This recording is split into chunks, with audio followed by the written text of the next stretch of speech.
Subscribe کیجئے محاسن اسلام YouTube channel کو اور بیل آئیکن پر ضرور کلک کیجئے تاکہ ہر طرح کی اسلامک نئی ویڈیو فوراً آپ تک پہنچے۔ السلام علیکم ورحمۃ اللہ وبرکاتہ۔ ابا جان کے بعد یو پی میں چچا جان کی انٹری، راکیش ٹکیت نے اویسی کو بتایا بی جے پی کا چچا جان۔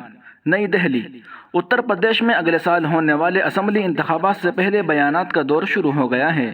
اس وقت ریاست میں ابا جان کے حوالے سے سیاسی جنگ جاری تھی کہ اب چچا جان کی انٹری ہو چکی ہے۔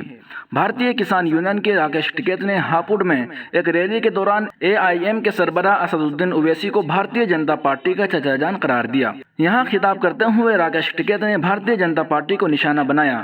راکیش ٹکیت نے کہا کہ بھارتیہ جنتا پارٹی کے چچا جان اسد الدین اویسی اب اتر پردیش آئے ہیں۔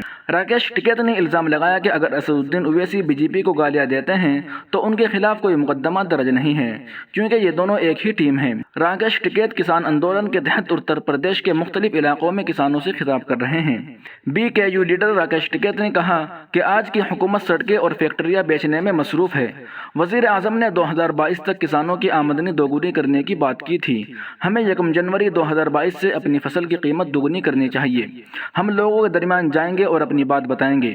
اگر اس حکومت نے ہمیں کچھ نہیں دیا تو ہمیں اسے ووٹ بھی نہیں دینا چاہیے۔ غور طلب ہے کہ اتر پردیش کے وزیر اعلیٰ یوگی آدتیہ ناتھ نے حال ہی میں کشی نگر میں ایک ریلی کے دوران سماجوادی پارٹی کو نشانہ بنایا تھا۔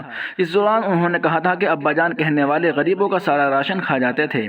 یوگی آدتیہ ناتھ پہلے ہی اس کے ذریعے سماجوادی پارٹی کے سربراہ اکھلیش یادو پر حملہ کر چکے ہیں۔ سبسکرائب کیجئے محاسن اسلام یوٹیوب چینل کو اور بیل آئیکن پر ضرور کلک کیجئے تاکہ ہر طرح کی اسلامک نئی ویڈیو فوراً آپ تک پہنچے۔